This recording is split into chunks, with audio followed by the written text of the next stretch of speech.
Hello, you joined me this morning in Upper Michigan, or to be precise, Menominee. Menominee is of course the home of Enstrom helicopters. You may guess that already because of the 480B behind me, but it's important to understand this is not your father's 480B or even your elder brother's 480B. This is a whole entirely new box of tricks inside the aircraft, retaining those things that made it the great aircraft it is in the first place. But the only way we're going to find out about that is to go flying. So that's what we're going to do. Once we hit 58% N1, release the starter switch. I'm waiting for N2 to stabilize. Yep. Our auxiliary power was disconnected. We do a auxiliary power start every first start of the day here at the factory. It's company policy. Right. So we're disconnected. I'll flip on the main gen. Once the main gen is up, we were below 50 amps. Yep. Avionics master, and now we have use of the audio panel. Yep. We are rising on N1 at 15% N1. We introduce fuel, and this is a Bendix start. Yep. So you just roll on fuel and back to the idle stop. You have no control over that start sequence until it gets up to that 58%. So that has not changed from a 480B of old and today in this 480B. Yep. But it does mean that you have modulated throttle. There's no FADEC or anything like that in this aircraft. Area, many traffic doing pattern work for runway. All right, so I will go ahead and plug in weather. Wind variable at 06. Visibility 9er. Sky condition clear. Temperature 26 Celsius. Dew point 20 Celsius. Altimeter 299er8. 299er8. Density altitude 2,000. All right, with a DA of 2,000. Yeah. That just goes to show the importance, especially in the summertime in warmer climates, of DA. We're sitting here, the airfield elevation is 620 feet, but that air temperature takes the DA up well above 2,000 feet. You go out west, that can make a difference between getting off the deck with a full load and not. Okay, so now I will go ahead and start rolling on throttle. We're just going to keep the torque below 46% as we roll up. So it's going to be a nice and easy roll up. Now I'm coming back over, checking the N2. So with our with the way the collective and engine system is set up, we have a droop compensator. So we won't roll into the operating limits of 100 to 103%. We're going to roll up to 96, 97% N2. Okay. And as I raise collective, it's actually going to increase. Yep. Yeah. Yep. All right. So right front left, caution and warning lights, gauges quantity good, and we will come up. Once I get up, I'll taxi out over to the taxiway. Okay. And we will trade off controls. Well, actually, you fly the takeoff, and then I'll pick it up in the air. Yeah. Yeah. Yeah. All right, coming up nice and easy. Yep. 290, we are currently 14 miles to the south of the field. So one of the big differences you'll find in flying an Enstrom and flying other helicopters is we don't have hydraulic controls. Yeah. So we have push-pull tubes which are connected to electronic trim motors. And the trim motors, the worm gear, and the mechanics of them are strong enough to handle forward flight. So as we start making changes in flight, you can actually do it off the trim hat. Okay.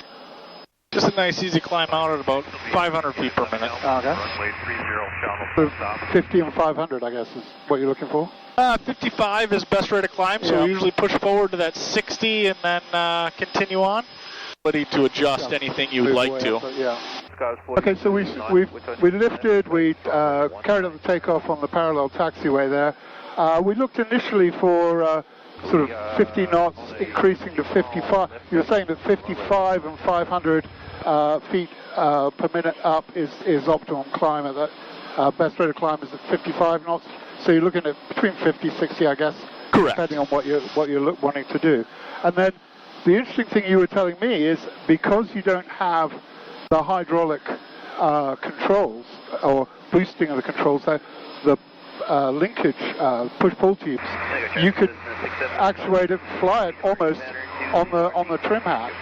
Correct. Yep. So with the electronic trim motors, they are strong enough to overcome the forces of flight, and some of the other helicopters that utilize trim systems will have you push through the forces and then trim out the force. Yeah. Whereas this aircraft, if we wanted to slow down, you could just tap the hat back, and you're going to slow down. You're going to go ahead and slow down. So then, likewise, if you wanted to go forward, you just give it a 1 or 2 bumps forward, and you can get trimmed right back out. And you're trimmed back out too. And you're looking for, if you're sitting there in cruise, what are you looking at? About 90 knots, or they're about 80, 90 knots? 95 knots to 105 knots usually in cruise is what we're looking for.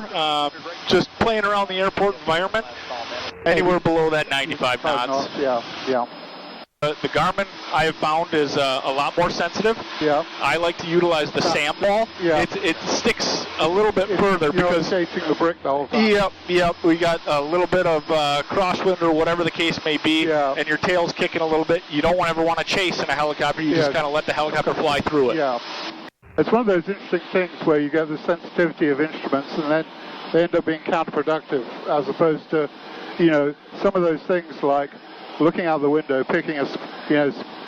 looking for an attitude. Okay, horizon out there today is a little murky, and there's a bit of moisture, but even so, just picking a spot on the windscreen, I guess it looks like about that up there, and that being almost like your AI. Yes. Yeah. Yep. And that's one of the things that we've definitely talked about within the company is talking with the introduction of glass coming into the Enstrom family. Yeah. Now we definitely want to make sure that our customers are aware and fully versed in the equipment that they're getting with the aircraft. Yeah. So you want to have, if you're a VFR pilot flying VFR missions, you want to be eyes outside, but you still want to utilize and know where to find the information, because the amount of information stored in these helicopters today is wild. Yeah. It really is. And with that, I'm going to do I follow roads, but that works. Yeah. And I guess you get into that, you have that ability, but the danger is this information overload. Yes. And that has its, that has its own set of dangers, of getting all focused on that, as I just did, go stamping around chasing the brick, when, I really didn't need to. But another update with this glass panel is we've lowered the top of the console to where it's 2 inches, and 2 inches doesn't seem like too much, but the field of view that you get out the windshield with very limited discrepancies coming from the shroud. Yeah. It is truly nice, and to see above and beyond the panel is great. Yeah, I'm glad you said that, because I've just noticed that it's actually quite a conscious decision to look at the panel. That it's a definite eyeball move to so it's not impinging on your outside world view, and obviously in a VFR aircraft, that's an extremely good thing. And there's actually quite an interesting little note. There's an airframe noise just changes. I noticed that as you go through to 80 knots, it just picks up a little, all those sort of kind of audio cue, I guess you call it. Yes.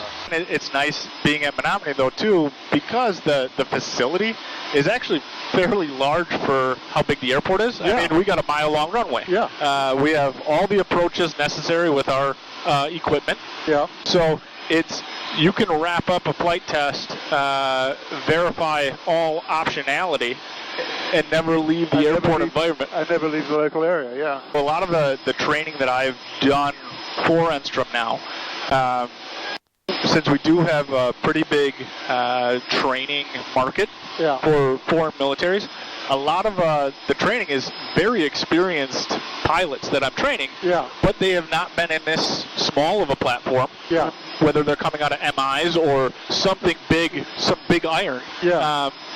They haven't done the auto rotations or hover autos or some of those finite maneuvers. Enstrom specific, we do our tail rotor. If we have a stuck tail rotor pedal, we train that a little bit different. And it's nice to be able to just set off to the side, deconstruct what we just did. really make sure that there's an understanding, and then move forward from there. And move on from there, yeah. But with it being such a forgiving airframe, it makes for a great training platform. And that's fundamental, especially against the background of, I don't know, a large training contract that may be in the offing. So some of the major changes coming with this glass panel is no longer having the analog dual tack. Yeah. But then in glass, you always want to have that redundancy. Yeah. So if there was ever a failure that occurred, we do have reversionary modes in each of these glass panels where especially in the training environment, the CFI is going to sit right seat. Yeah. Well, if I want a dual tack on my side, all of a sudden I have everything there. I'm not looking cross panel, it's right there. Eyes can still be outside, it doesn't screw up your scan. Same thing with the 405, the dual tack. Now that reversionary mode will just be number indication, digital readouts. Yeah. The nice part is that it's the color changing digital readouts, so it's a little bit less workload. You would already have an issue going on if you needed to use that reversionary. So changing from green to yellow to red, it's already that cue. Correct. You know that it's not doing what you really want it to do. Yes, and that's so ingrained in everyone right now that the yellow you need to be looking out for something. Red you need to change something. Yes. Because the nice part is this aircraft will tell you if you're out of whack. Yep. You have that sense of feeling in your controls. It's not masked by a hydraulic. Yeah. Hydraulic relief, I should say. Yeah. Which really boils down to you feel like you're one with the helicopter at that point. And that's the whole thing of feeling that sensation of actually piloting, flying the thing, and using all 7 senses. You know, sort of pick an altitude and stay there. They won't be able to see it. Yeah. So what's sort of a typical kind of approach you'd be looking for? About 300 down and 300 down with about 60 knots, yep. Pretty standard for any aircraft. And then when you, depending on environmental conditions, you may want to load up the rotor a little bit sooner if you really got some high DAs out in the mountains or anything like that. But here at sea level, you're usually pretty safe. Yeah. And because of the way we rigged the tail rotor with the cant to the mast and everything, when you pick up into a hover, the pedals are fairly neutral. Yeah. It's not like some other helicopters where you really have that power pedal in, which with our counterclockwise, we have that left pedal as the power pedal. So wait, and then as we roll off to start the cool down, N1 will actually populate a timer. Okay. So it's 2-minute cool down. As we do that, we can crack open the doors. And is there a restart? What's the delay on restart? So like you landed, you cooled down, you shut down, and someone says, "Oh, we got to go." Is there a time you have to between shutdown and start? You have to leave? Nope. So the biggest factor is going to be drawing down your TOT. Yeah. So you want to be below 150 when you introduce fuel. Right. Okay. So every blade that we manufacture here, we also track and balance it. Right. We create the sets. So we do a lot of start and stops to get hover tracks and everything else. Stuff like that, yeah. Yep. Well, here we are back on the deck, and as you would have seen from the video we just watched, it's an aircraft that's still very much in its VFR roots. If you pick the cues that are in VFR aircraft, align that particular rivet with the horizon line, the straight level without thinking about it. Again, one of the things unique with the push-pull rod controls here, once you push out those, trim out those forces, because the trim has that power, you can't push through it, it'll just settle there. And you end up flying with just a finger power. In fact, if you think about it, you're probably over-controlling, as I was so much of the sort. Once I got my head around the thing of don't fly it, think it, everything smooths right out. And that's something I think is a hallmark of any really good aircraft. If you can trim it out and just don't fly it, just think it, you're most of the way there. I've been Gideon, having fun on a glorious day in Menominee, Michigan. Until next time, keep your eye on RotorHub International for all the news in civil and parapulse public vertical lift industry.